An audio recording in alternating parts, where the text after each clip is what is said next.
بسم الله الرحمن الرحيم.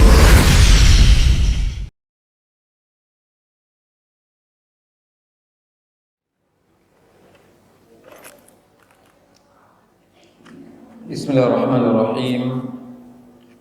Assalamualaikum warahmatullahi wabarakatuh.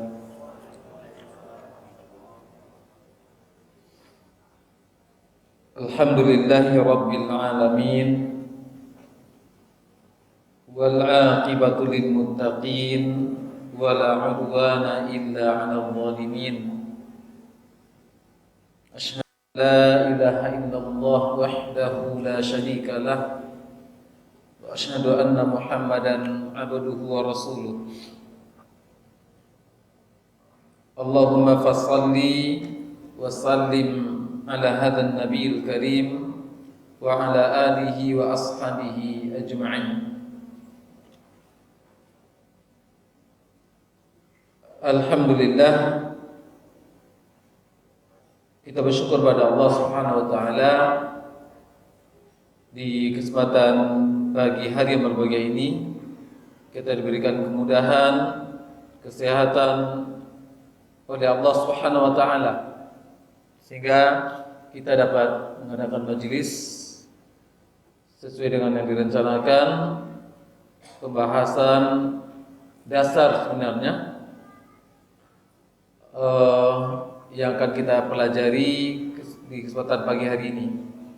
Dari temanya agak kajian dasar, cuma banyak yang tidak tahu, ataupun bisa dikatakan agak kurang diperhatikan.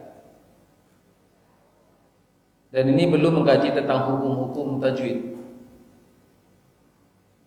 gerbang untuk agar bacaan itu akan bisa mudah untuk mempraktikkan hukum-hukum tajwid. Hal yang mesti diperhatikan sebelum hukum-hukum tajwid diketahui.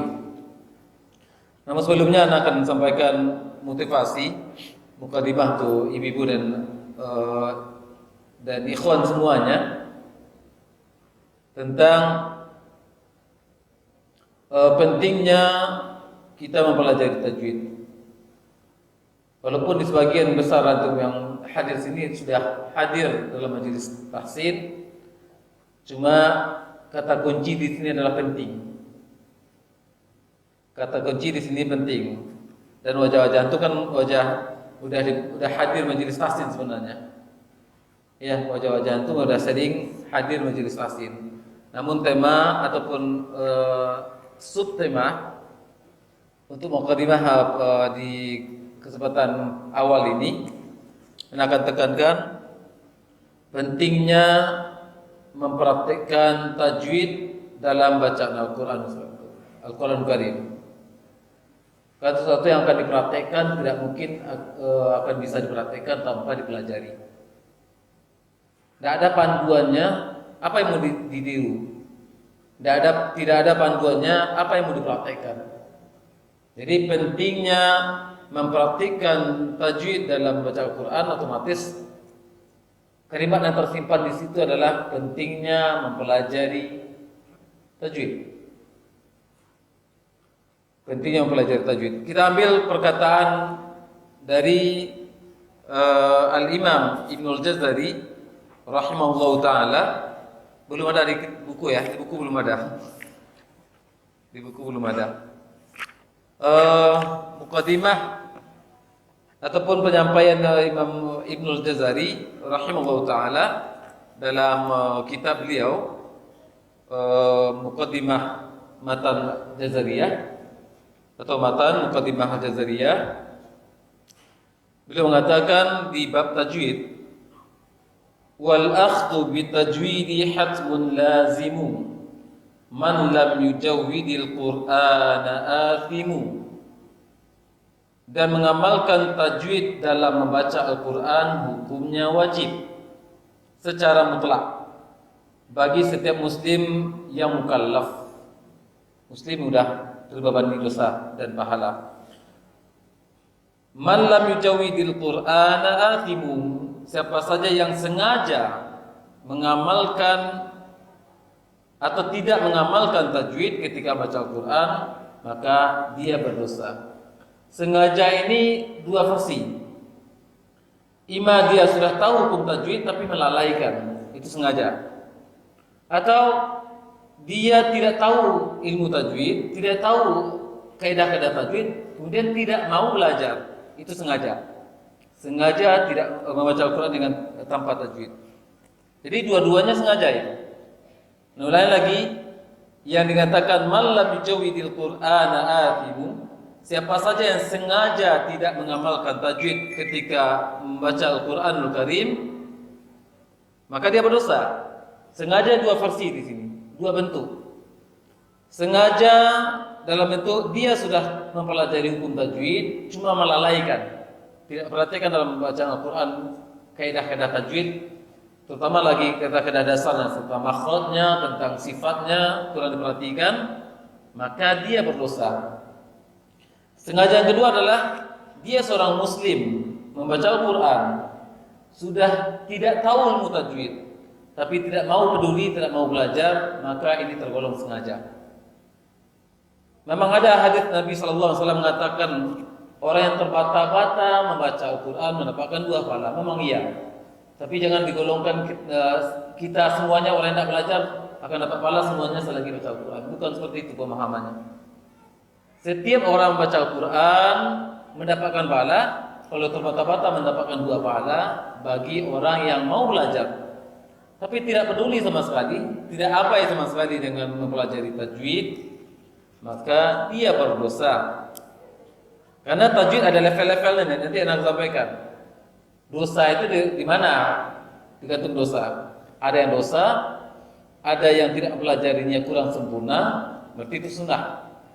Ada yang yang mempelajari itu yang memang berdosa. Kalau tidak tahu itu maka berdosa. Kalau tidak perhatikan amalan itu dalam baca Al-Quran maka berdosa. Itu level paling dasar yang kita pelajari sekarang ini, pagi ini. Walaupun itu kedudukan orang. Masalah makhraj itu hal-hal kunci dalam mempelajari tajwid. Baik. Kita lanjutkan perkataan Imam Al-Jazari. Beliau mengatakan li'annahu bihil ilahu anzala. Karena dengan tajwid itulah Allah menurunkan Al-Quran. Al-Quran diturunkan huruf dan tajwidnya langsung.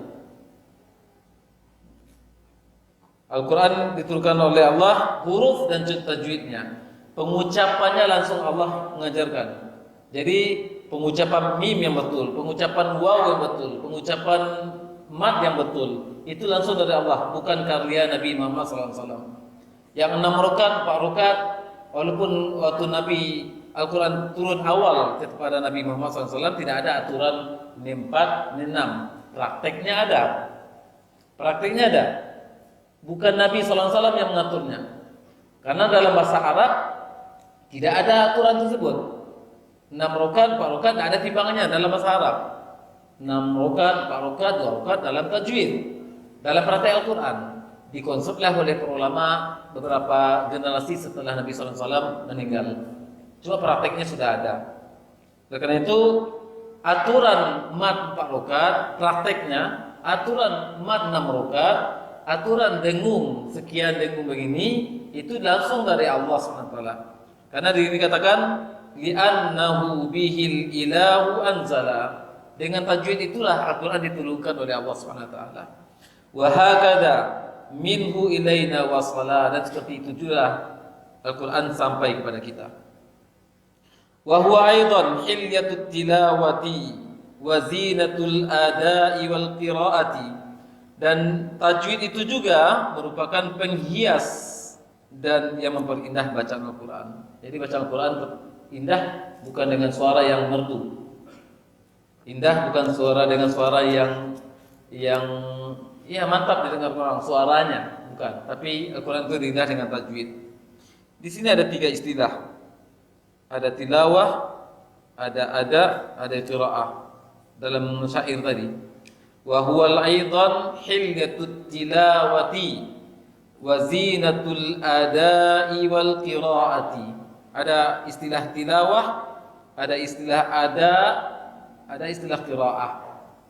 Tilawah yang dimaksud oleh Imam Al-Ghazali di sini adalah bacaan Al-Quran yang tertil dan disertai dengan tadabbur, itu tilawah. Tilawah adalah bacaan Al-Quran yang tertil penuh dengan tajwid disertai dengan tadabbur, itu tilawah dalam konsep tajwid. Ada namanya ada. Ada itu orang yang belajar membaca Al-Quran langsung depan guru dan meniru bagaimana guru itu membaca. Itu ada. Bagaimana cara guru tersebut membawakan tajwid dalam bacaannya kemudian ditiru oleh murid. Itu ada.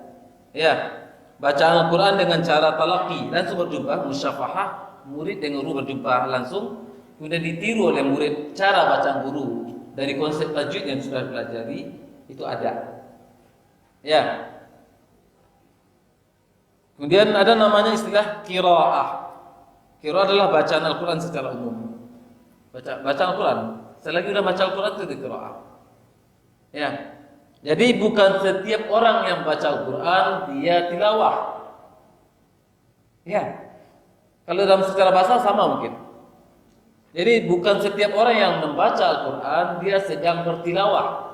Karena tilawah adalah orang yang membaca Al-Quran dengan tartil. Itu tilawah. Disertai dengan tadabbur. Kalau hanya baca Al-Quran aja, lepas itu aja tanpa peraturan, tanpa rambu-rambu tidak dilihat, boleh belok kiri, belok kanan, boleh tebal, boleh tipis, boleh dengung, boleh dengung, tak diperhatikan, maka itu baca Al-Quran sama dengan dia baca selain Al-Quran. Ya, ini ada 3 istilah tadi, ada tilawah, ada qiraah. Baik. Itu dari Imam apa? Anda lanjutkan perkataan beliau. Wa huwa i'ta'ul hurufi haqqaha min sifatin laha wa mustahaqqaha. Adapun tajwid itu adalah memberikan kepada setiap huruf haknya berupa sifat-sifatnya dan juga mustahaknya, sifat tanpa sifat yang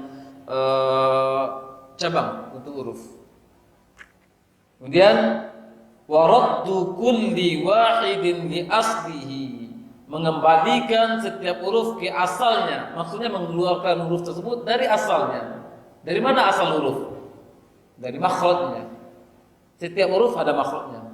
Karena itu dikatakan waraddu kulli wahidin, mengeluarkan atau mengembalikan setiap pengucapan huruf tersebut ke makhrajnya, li aslihi. Walafdu fi nadhirihi kamithlihi. Ini konsep para ulama juga dipakai oleh para ulama. Adapun lafaz yang memiliki hukum yang sama harus dibaca dengan secara sama, konsisten. 2 harakat di sana, 2 harakat di sini sama semuanya. Harus sama. Harus bisa dipastikan sama. Dengung di sini, dengung di sana yang hurufnya sama, maka sama. Tebal di sini, tebal di sana, huruf yang sama, maka harus sama. Apa konsepnya tadi? Walaf, kaidahnya walafdu fi nadhirihi kamithlihi. Ya, adapun lafaz yang memiliki hukum yang sama harus dibaca secara sama atau maksudnya konsisten. Mukammalan min ghairi matakallufi, membaca Al-Quran tersebut dengan sempurna tanpa berlebih-lebihan. Jangan ketat-ketat kali. Ketat kali tidak boleh. Ketat boleh. Ini pakai kali ini sekali itu. Ketat kali tidak boleh. Bilutfi fi nutqi bila ta'assufi. Dengan lembut, lemah lembut.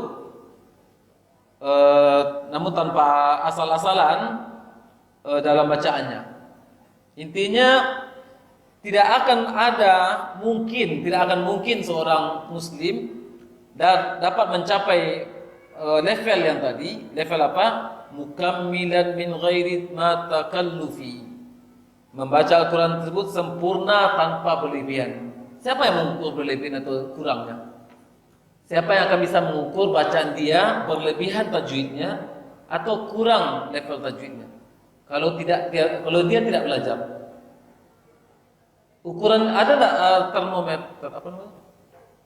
Ukuran kecepatan itu apa? Ada nggak speedometernya di badan ini? Oh, lewat. Ketika dia baca, terlalu tebal, terlalu tipis. Dia sendiri yang apa? Apa namanya? Speedometer di badan itu. Nggak mungkin. Jadi mukammalan min ghairi ma takallufi, sempurna bacaannya tanpa berlebihan, itu standarnya dari apa? Dari gurunya. Karena itu harus duduk berguru. Kalau antum udah berguru, tapi kurang serius. Ya, itu yang tebak tadi. Awal mukadimah tadi itu, antum semuanya wajah-wajah antum udah wajah hadir tahsin. Ya, anda sengaja menyinggung, kalau tersinggung alhamdulillah. Kalau tidak tersinggung keterlaluan. Ya, sengaja menyinggung. Serius. Belajar dan tidak serius, maka akan dia ilmu tersebut juga tidak serius masuk ke antum. Antum tidak menyerius, bahasa Indonesianya bagus. Antum tidak menyeriusinya. Apa bahasa Indonesia yang tepat? Antum tidak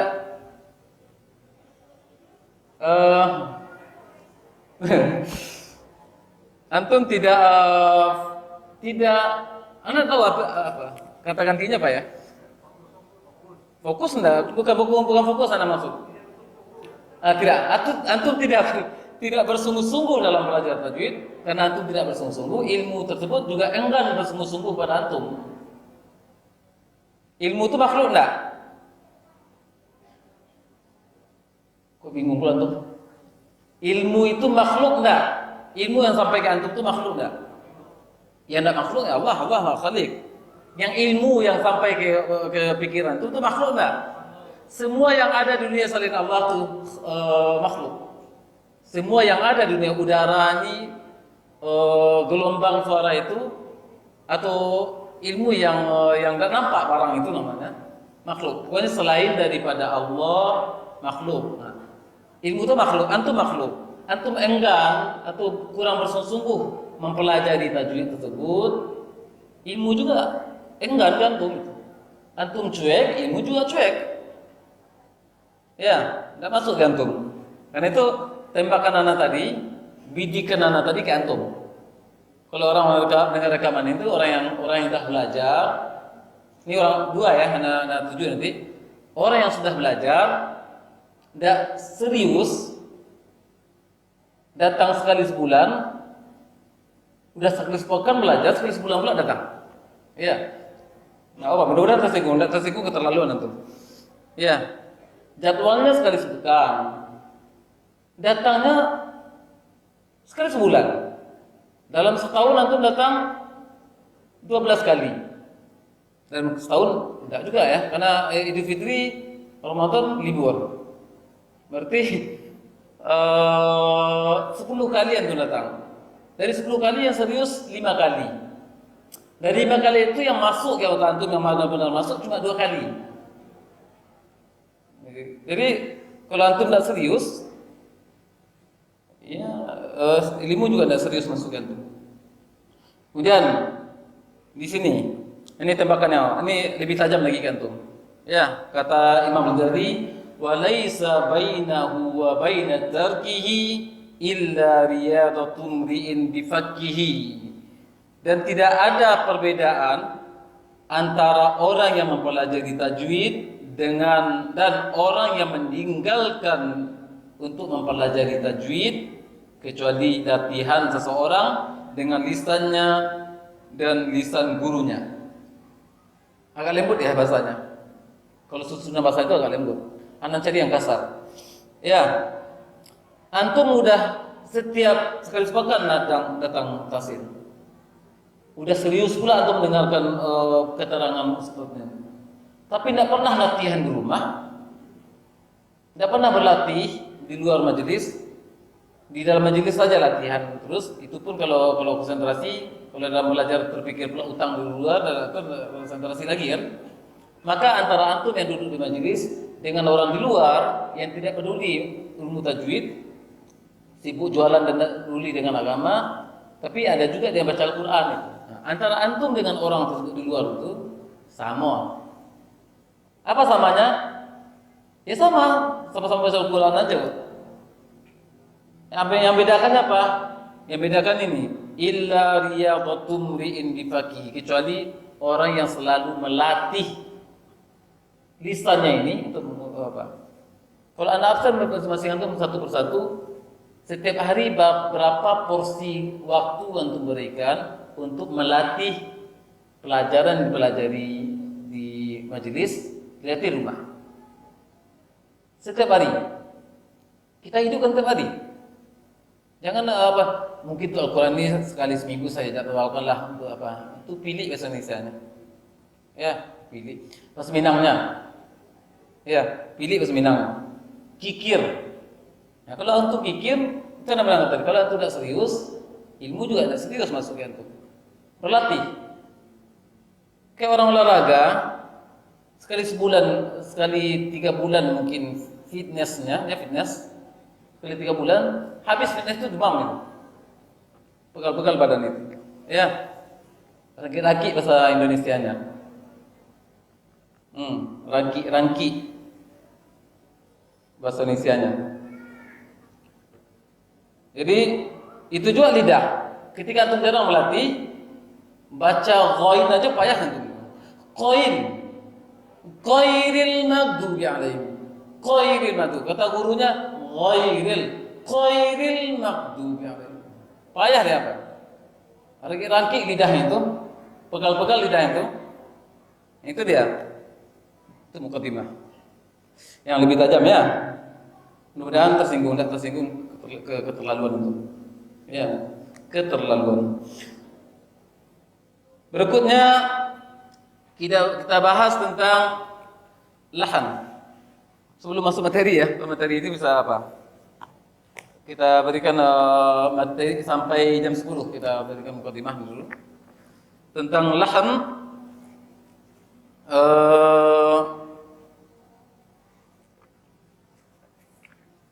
Lahan bukan lahan tanah ya, lahan tanah wakaf, bukan itu lahan masjid, bukan.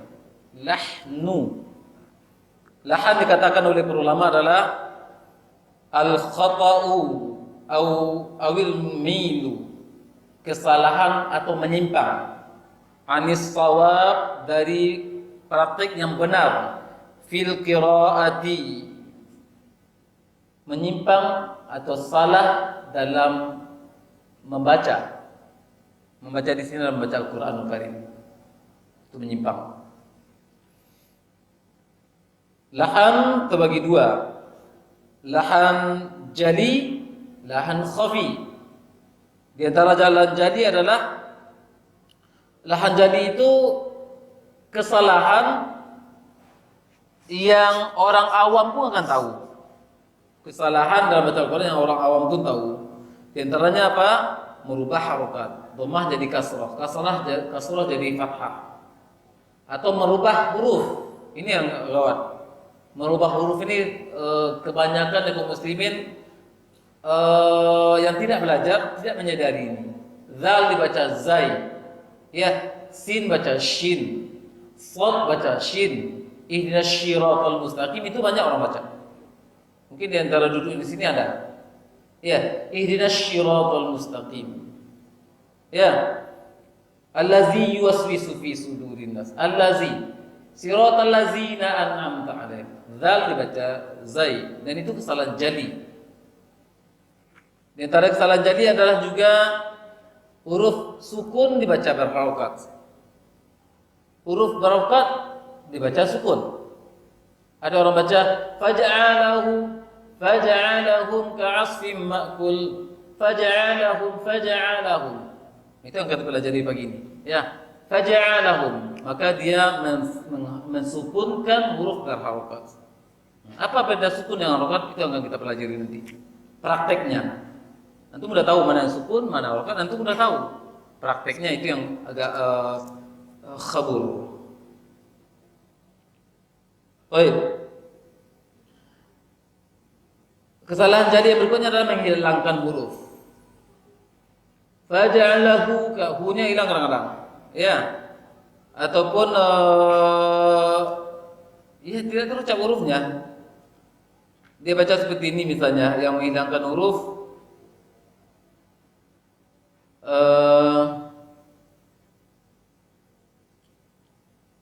Apa contohnya ya?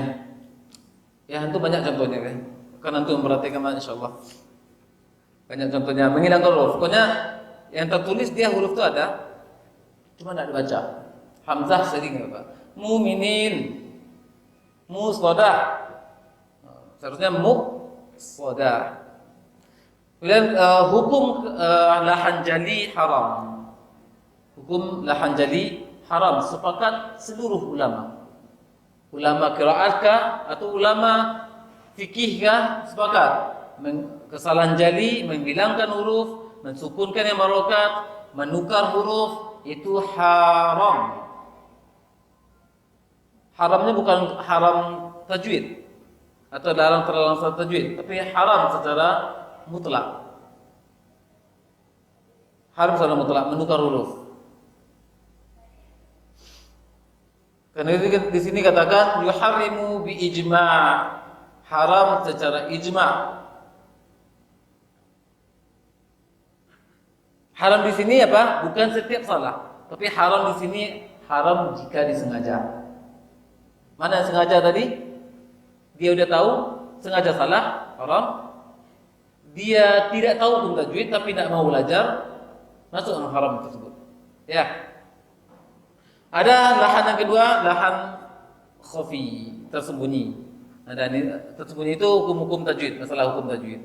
Dengung tidak didengungkan, kurang dengung 2 rakaat, kurang tebal, bukan tidak tebal ya, tapi kurang tebal, kurang mengalir anginnya, itu kesalahan khafi. Karena yang tahu adalah orang yang belajar tajwid. Kalau tidak belajar tajwid, tidak tahu. Hukumnya berbeda pendapat ulama. Ada yang menyatakan haram, ada yang menyatakan makruh. Ya. Kenapa? Kalau yang haram, kalau dia sudah tahu hukum tajwid, sudah mempelajarinya, sengaja salah dan dia sadar dengan sengaja dia itu haram. Tapi orang yang masih dalam proses belajar, masih tersalah juga karena tanpa sadar, itu insyaallah tidak dosa. Mendapat pahala malah. Karena dia masih baca Al-Quran dengan terbata-bata, wa yata'ta' bil qira'ah. Dia terbata-bata dalam baca Al-Quran Karim. Baik. Kemudian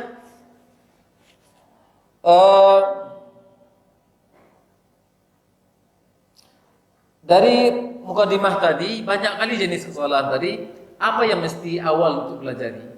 Apa yang mesti di awal untuk dipelajari oleh kaum muslimin? Seorang muslim tersebut apa yang mesti dia? Kan banyak poin-poin tajwid, masalah dengung, masalah mad, masalah ikhfa, masalah idgham, masalah tebal tipis. Apa yang mesti dipelajari? Hal itu sudah digambarkan oleh Imam Al-Jazari rahimahullah taala dalam muqaddimah matan Jazariyah beliau. Beliau mengatakan wa ba'du inna hadhihi muqaddimah fima ala qarihi ayya'lamah. Adapun selanjutnya sesungguhnya ini adalah muqaddimah syair yang beliau matan tajwid yang beliau tulis ini. Ini adalah muqaddimah yang berisi tentang apa saja yang selayaknya diketahui oleh para pembaca Al-Qur'an. Ya, wa ba'du inna hadhihi muqaddimah fima ala qari'i ayya'lama. Ya, apa yang mesti diketahui oleh seorang yang pembaca Al-Qur'an. Ini yang pertama. Idh wajibun 'alaihim muhattamu qabla syuru'i awwalan ayya'lamu. Sehingga wajib bagi mereka para pembaca Al-Qur'an sebelum mulai untuk baca Al-Qur'an hendaklah terlebih dahulu dia mengetahui makharijal hurufi was sifati. Makhraj huruf dan sifatnya. Liyalfidhu bi afsahil lughati, agar mereka mampu melafazkan huruf-huruf tersebut dengan bahasa yang paling fasih. Makhraj dan sifat, bukan ilmu makhraj, bukan ilmu sifat. Belajar bagaimana, dari mana huruf tersebut keluar, antum harus tahu. Antum mengucapkan sin, antum sadar sedang menggunakan organ mana. Antum mengucapkan shad, antum sadar, tahu sedang menggunakan organ pengucapan yang mana. Itu maksudnya. Bukan ilmu sifat, itu ilmu yang luas nanti. Bukan ilmunya, bukan menghafal jahar, syiddah, rafa, bukan itu. Tapi Bagaimana dari mana huruf tersebut keluar? Bagaimana dia cara keluar? Antum sadar. Jangan antum baca Al-Quran dalam keadaan tidak sadar.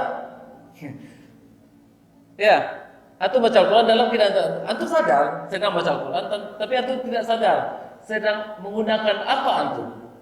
Sehingga ketika ditegur oleh guru, tidak terima, dongkol atau gondok kalau bahasa Minang, gondok atau ya, ditegur oleh sampai di majelis 3 kali ditegur oleh gurunya, dikoreksi, udah merah muka ini.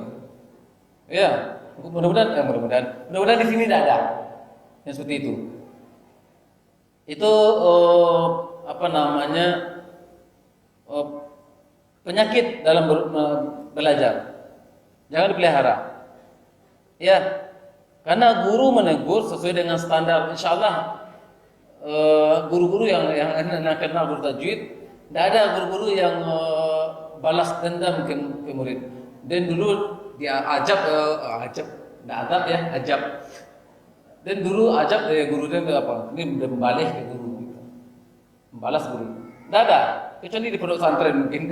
Pondok pesantren ada anak yang mengabdi mungkin, tidak nyebut nama pondok pesantrennya. Anak yang mengabdi baru tamat kelas 6, mengabdi 1 tahun, balas dendam kepada adik-adiknya. Banyak terjadi di pondok pesantren ataupun di kuliah-kuliah. Ya, kalau guru insya Allah tidak ada. Guru tidak salah muridnya disalah-salahkan, tidak ada. Insya Allah tidak ada. Jadi kalau guru menegur, mengoreksi bacaan peserta, terima ajalah berlapang dada.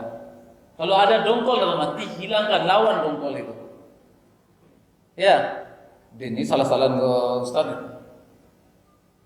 Jadi Ustaz akhirnya mendongkol. 3 kali besok 1 bulan seperti itu terus, bulan depannya datang lagi. Yang paling parahnya sekali jumpa baru daftar tahsin, sekali jumpa parah kali tahsin 5 itu. Besok datang lagi.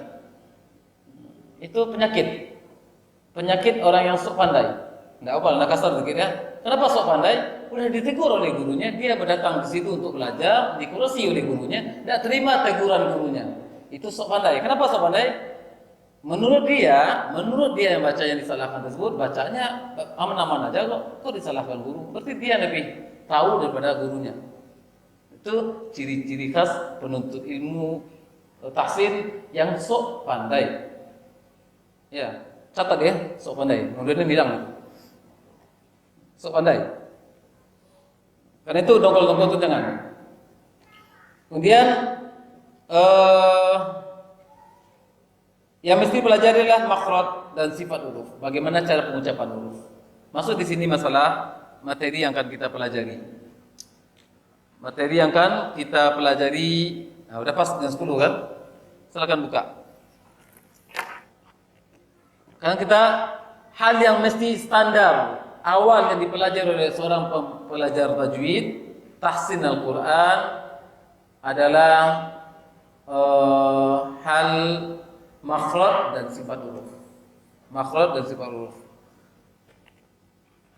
Buka bagian yang pertama,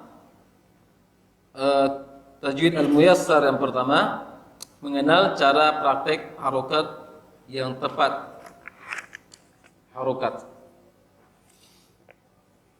Baca atau cara praktek harokat yang tepat. Kenapa harokat anda dahulukan? Kenapa harokat anda dahulukan? Karena sebenarnya huruf huruf. Tapi karena harokat pembahasannya tidak begitu luas, kita tunda dulu huruf untuk setelah ini. Ya, kita akan dulu karena harokat yang lebih ringkas. Karena harokat cuma 3, fathah, kasrah, dhammah. Yang megang mic, ada mic wireless. Silakan baca definisi dari harokat.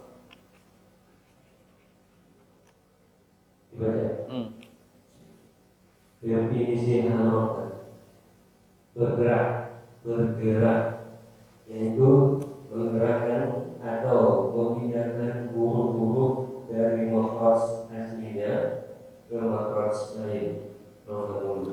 Baik, maksudnya di situ apa? Dari sini jelas bahwasanya antara huruf dan makhraj huruf berbeda. Apa? Dari huruf dan harokat berbeda. Makhraj huruf yang kita ucapkan dengan suara harokat itu berbeda. Itu yang tertanamkan dalam pemahaman dulu. Ketika huruf sin, huruf sad, huruf dha, huruf dal, masing-masing huruf itu berbeda makhrajnya kan? Nah, kemudian ketika fathah, antara bergeser dari makhraj yang asli ke fathah itu udah dua makhraj. Sudah dua makhraj. Jadi maksud perpindahan itu menggerakkan dari makhraj asli huruf tersebut ke makhraj yang lainnya. Makhraj lain itu adalah rongga mulut. Makhraj lain itu adalah rongga mulut. Baik. Sebelum kita masuk ke fathah kasrah dhammahnya, kita akan punya mulut. Untuk memfungsikan agar rongga mulut berfungsi, apa yang dilakukan?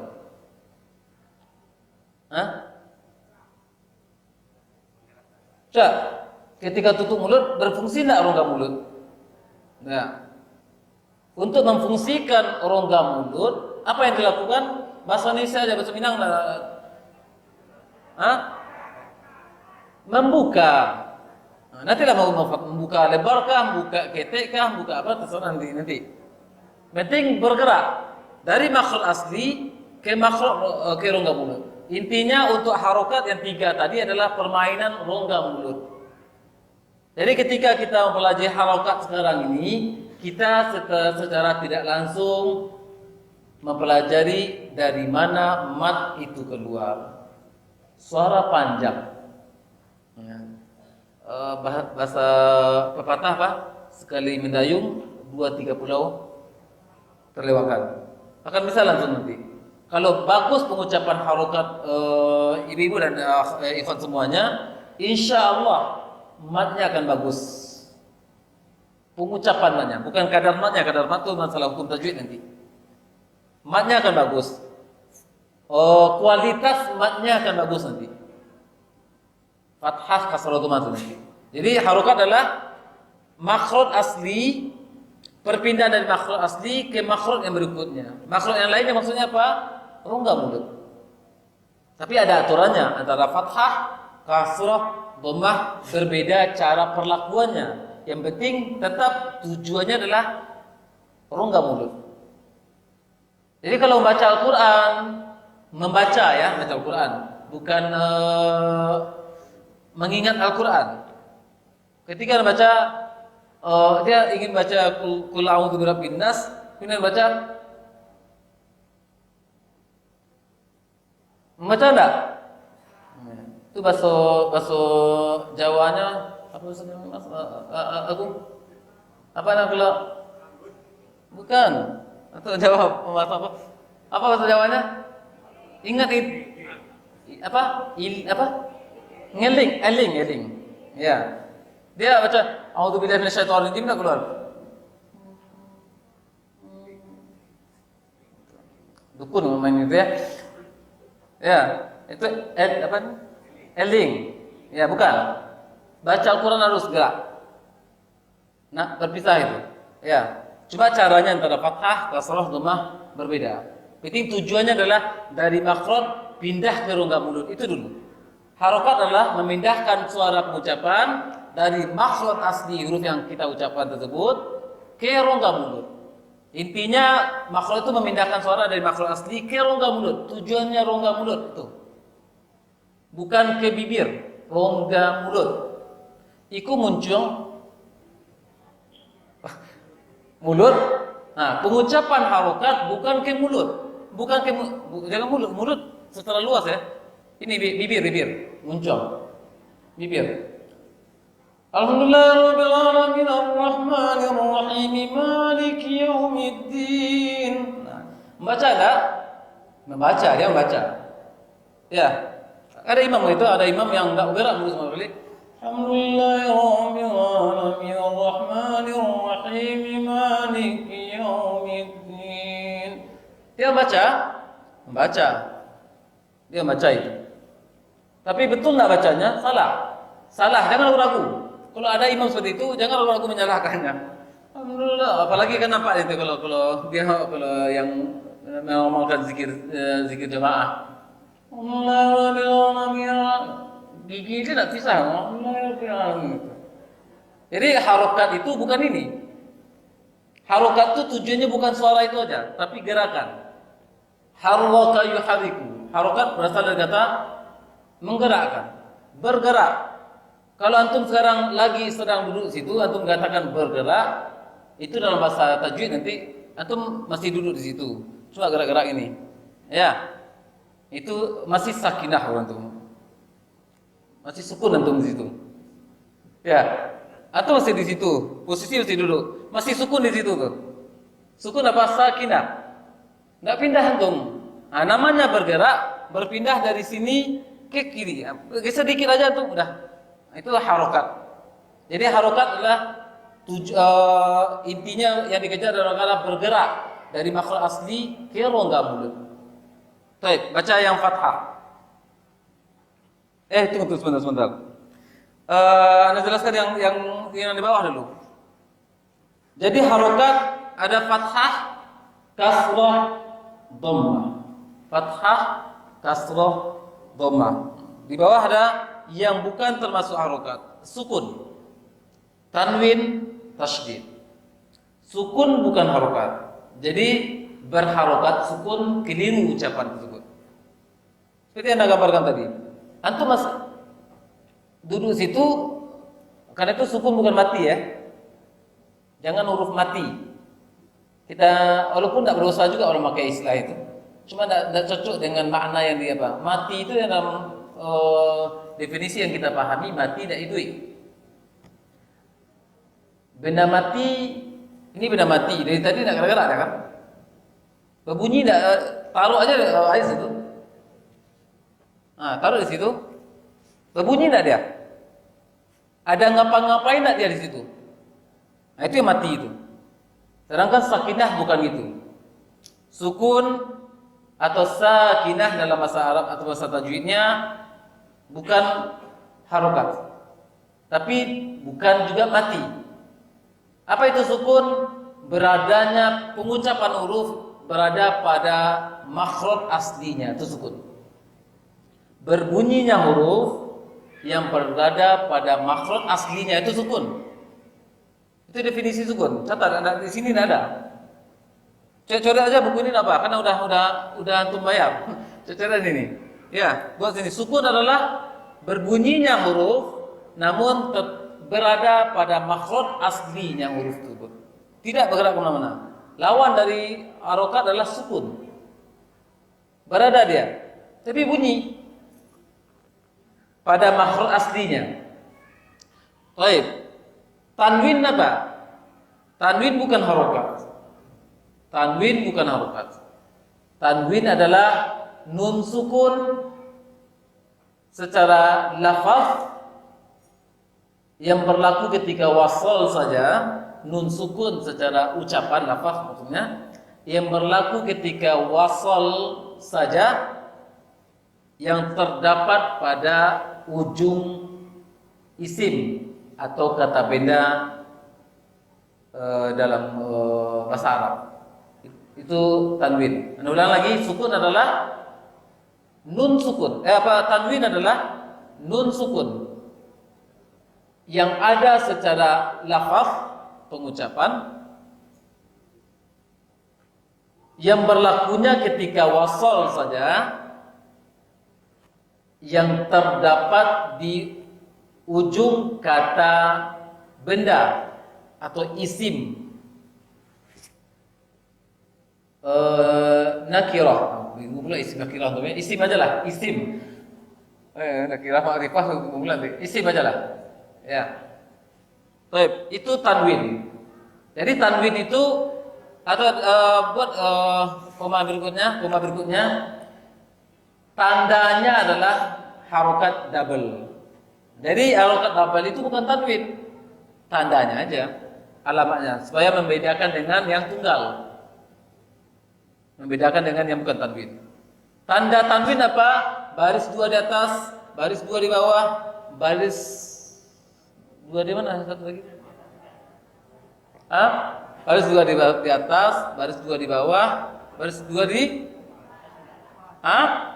di mana? Dia di depan. Depan. Dhammah. Ya, dhamatain. Apa ini udah istilah tajwid itu insyaallah. Dhamatain. Baik, itu tandanya. Yang tanwin sendiri mana? Tertulis enggak tanwin dalam Quran? Tidak tertulis. Tanwin tidak tertulis. Yang tanwinnya. Kenapa tidak tertulis? Karena tanwin tadi apa? Nun sukun. Ada enggak nun sukun di situ? Qul huwallahu ahadun. Ada enggak nun situ? Tidak ada. Nun ada secara lafaz, pengucapan. Ya, yang ada ketika wasal. Itu tanwin. Jadi tanwin bukan harokat. Karena yang dituju di tanwin adalah nun sukunnya itu. Terus kenapa baris dua? Untuk membedakannya saja dengan yang berharokat yang bukan tanwin. Ya, itu bedakan saja. Jadi yang tanwin sendiri bukan baris dua itu. Itu sebagai tandanya aja. Tapi yang tanwin sendiri yang mana? Nun sukunnya. Nun sukun yang terucap. Kemudian tasydid apa? Tasydid gabungan antara sukun dengan harokat. Jadi tasydid bukan harokat. Tasydid tanda tiga tidur itu, atau dalam buku tajwid dikatakan sebenarnya tasydid itu kepala shin, bukan kepala sin ya. Kepala shin awalnya. Kemudian dalam tulisan dihilangkan titiknya. Tasydid mengambil kata shin, musyaddadah. Huruf shin itu diambil sebagai perwakilan untuk simbol dari tasydid, hanya saja dihilangkan titiknya. Bukan kepala sin sebenarnya. Dalam secara yang nampak di kita kan kepala sin. Tapi apa hubungan sin dengan tasydid? Tidak ada sebenarnya. Oleh karena itu asal usulnya adalah simbol tasydid itu berasal dari shin, kepala shin, titik tiga. Kemudian dihilangkan tanda titiknya. Baik, duduk sekarang ya. Ada harokat, fathah, kasrah, dhammah itu yang harokat. Sukun bukan harokat, tasydid bukan harokat. Jadi sukun itu apa? Tanda baca. Sukun tanda baca. Tasydid apa? Tanda baca. Itu huruf bertasydid, huruf bersukun. Kalau mau pakai istilah itu, huruf tasydid, bertasydid, huruf bersukun. Ya. Sekarang tukar korinya supaya jago antum. Mudah-mudahan tidak ngantuk. Belum ada yang ngantuk ya? Kalau silakan tidur kalau ngantuk, kalau tidak segan, silakan. Pindah mic-nya. Ya. Baca Fathah.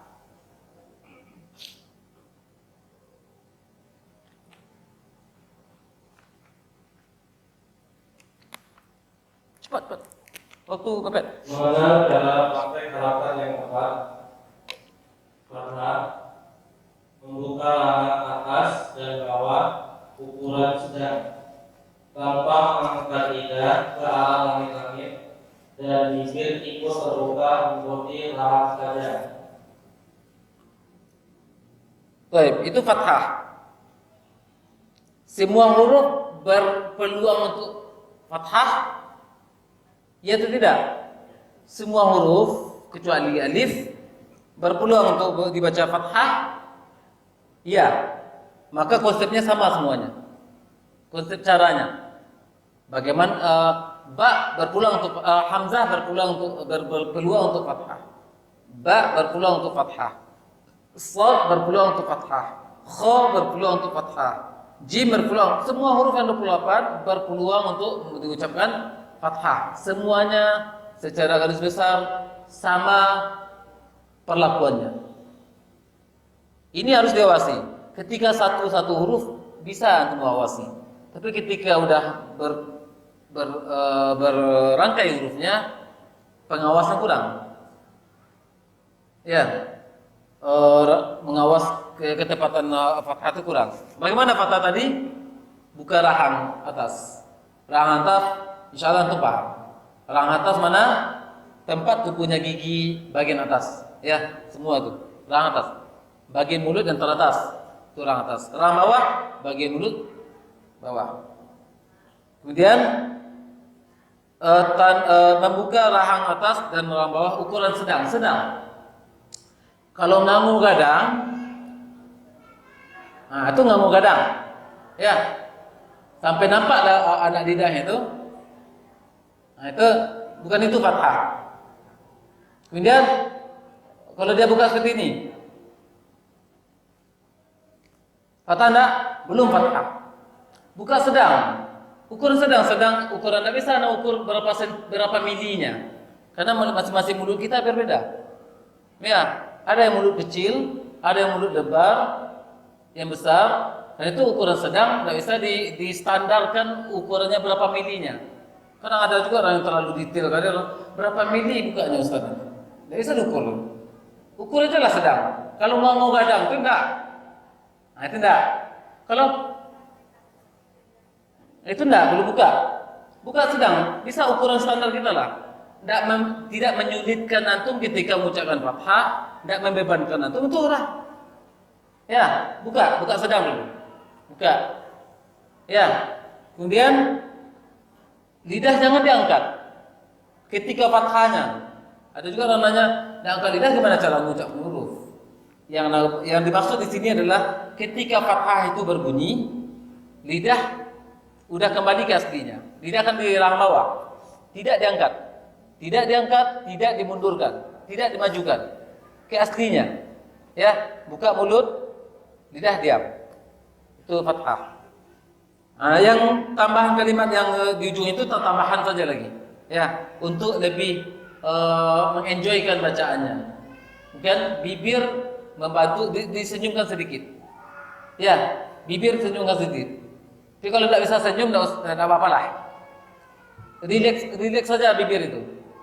Contohnya apa? A. Baca. A. Yang salah apa? A. Nah, guru TK banyak ya. Kalau ada guru TK yang ada di sini, perbaiki nanti. Jangan ngangu gadang ke murid-murid. Ya. A, nak baca A. Jangan. Ya, ngangu gadang boleh. Karena dari kecil nanti kalau udah biasa dari kecil seperti itu, sampai besar seperti itu nanti. Kita kan korbannya. Ya enggak? Kita korban belajar itu kan? Kalau antum tak merasa korban, alhamdulillah lah, kalau anak korban. Bukan menyalahkan guru dulu karena guru tidak tahu juga konsepnya yang itu. Ya, pokoknya kita udah jadi korban dahulunya. Jangan jadi anak-anak kita sekarang jadi korban itu. Jadi TK yang betul. Dalam ucapannya, jangan ngangu gadang. Tapi anak-anak yang buka B1 jarang mau. Anak-anak yang maunya adalah tidak buka mulut. Ya, anak-anak namanya anak-anak umur 5-4 tahun maunya tidak buka mulut. Nah itu yang harus tegas guru dalam mencontohkannya. Karena anak-anak tidak bisa buka mulut, tidak mau buka mulut, agak lebih ringan sebenarnya untuk mengajarkan anak-anak tersebut. Karena ukuran dia belum ada kemampuan ataupun belum terbiasa membuka mulut. Sekarang dibiasakan. Contohnya mana? Mulut gurunya. Contohnya mulut gurunya. Ya. Jadi gurunya harus tepat mencontohkannya. Kenapa anak-anak gampang sebenarnya? Gampang untuk belajar daripada orang-orang udah tua. Tua maksudnya di sini umur 25 tahun itu udah tua ya. 25 tahun ke atas sudah tua itu. Ya, tua dalam konsep anak. Kenapa? Alah kaku lidah itu. Rahang itu udah kaku digerakkan, udah karek. Baut itu udah karatan. Jadi agak sulit itu.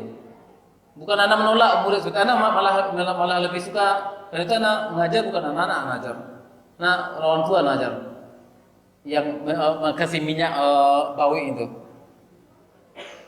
Obeng apa itu mur itu kasih minyak lebih enak. Kalau anak-anak kan gampang, seketik palunya.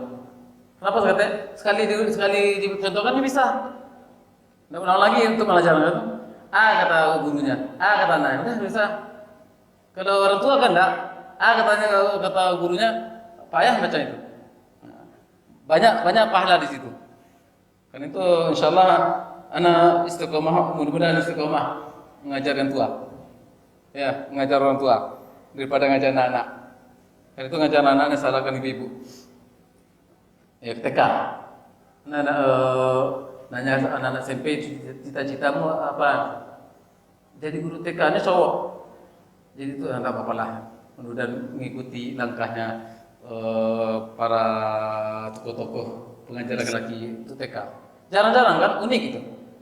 Karena tidak ada larangan dalam undang-undang Indonesia bapak-bapak atau cowok mengajar TK, tidak ada larangan. Boleh, silakan berinovasi dia.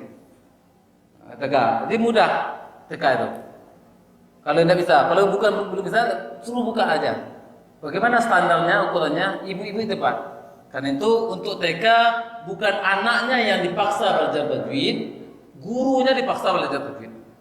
Ya, kalau ada yang punya yayasan di sini, TK, yang belajar tajwid itu bukan anak dipaksa, anak semampunya untuk belajar, anak-anak itu semampunya meniru bacaan guru, anak-anak. Tapi gurunya bukan semampu gurunya, guru harus belajar. Kalau di TK, apalagi mengedepankan Al-Quran, dan gurunya tidak mau belajar tajwid, cari aja guru lain. Ya, berarti guru tersebut tidak serius untuk memperhatikan tajwid. Ya, jadi guru lain serius belajar. Guru TK wajib belajar tajwid. Itu fathah. A. Tidak diam ya. Ba, ta, tha, ja, ha. Tidak ada perubahan. Dari A tadi ke jim, yang berubah adalah makhrajnya. Tapi pengucap lebar mulutnya, buka rahanya sama. Itu akan disana nanti. Faja'ala. Faja'ala. Jangan baca nanti faja'ala. Itu. Anda bahasa Minangnya ada? Kalau bahasa Indonesia Anda tidak tahu. Bahasa Minangnya keong-keong misalnya. Faja'ala. Ada? Bapak baca itu. Faja'ala. Jadi tebal. Ala. Faja'ala. Jangan. Faja'ala. Sama bukannya. Faja'ala. Kataba. Sama semuanya. Jangan. Kataba. Itu bergerak. Pipinya semuanya apa? Maksudnya keluar semuanya. Beda sedikit apa? Dengan tebal ini hitam ya warnanya. Anda lihat di apanya, di filenya. Sebentar.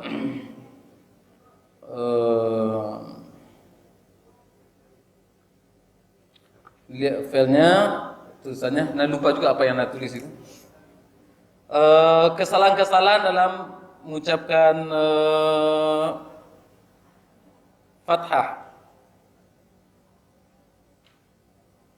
Perbedaan pengucapan fathah dengan tebal dan tipis. Bedanya cuma sedikit.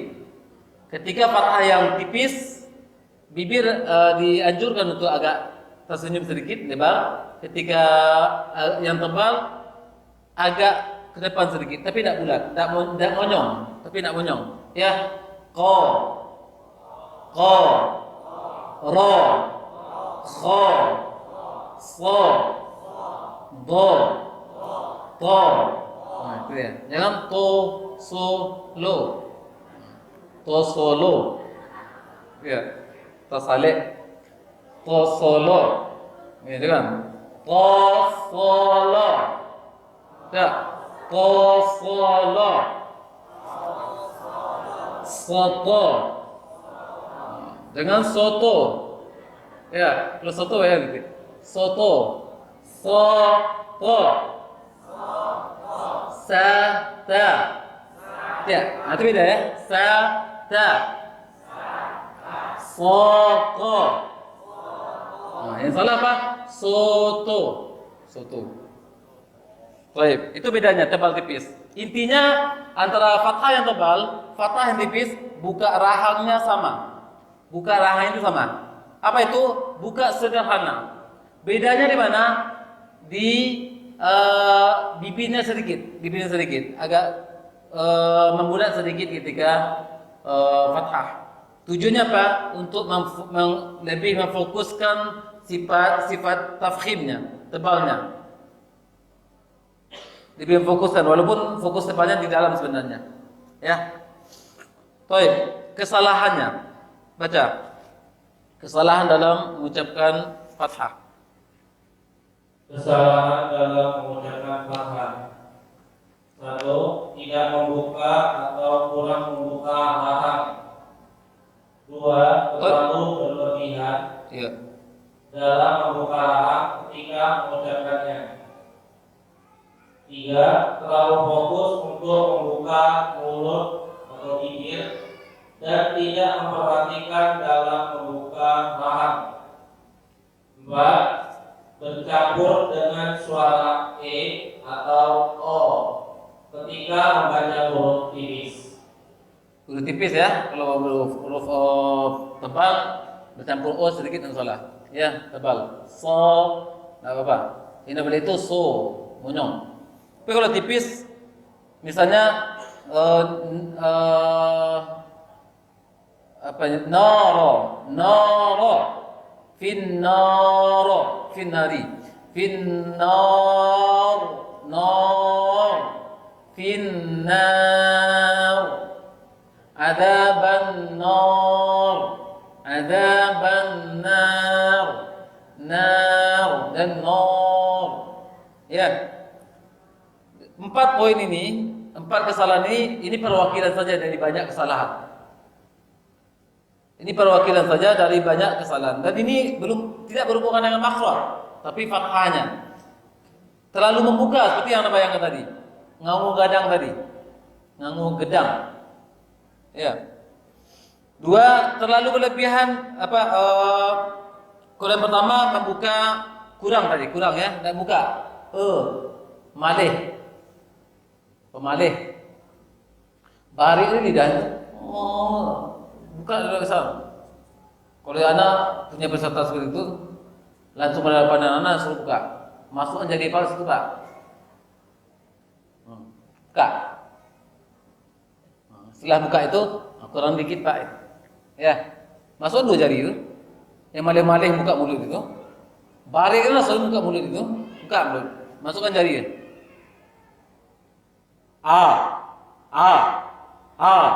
Udah terbiasa gitu, kurangi dikit Pak itu. Ini pasoy kan dia malah tadi. Bawi yang lakari tadi. Bukan enggak mau, cuma berat. Nah, coba masukkan jadi Pak, pasoy nama jenisnya. Nanti udah terbiasa, kurangi dikit Pak. Ya. Ibu-ibu itu juga, ya. Ajarkan ibu-ibu itu, pasangkan itu. Namanya belajar dipaksa lah. Tapi bahasanya bahasa yang hina. Dan di bahasa kasar pula di apa? Kita latih. Satu halaman kita latih ya, latih banyak sebenarnya. Ya. Kita latih, ini tipis semuanya. Abasa.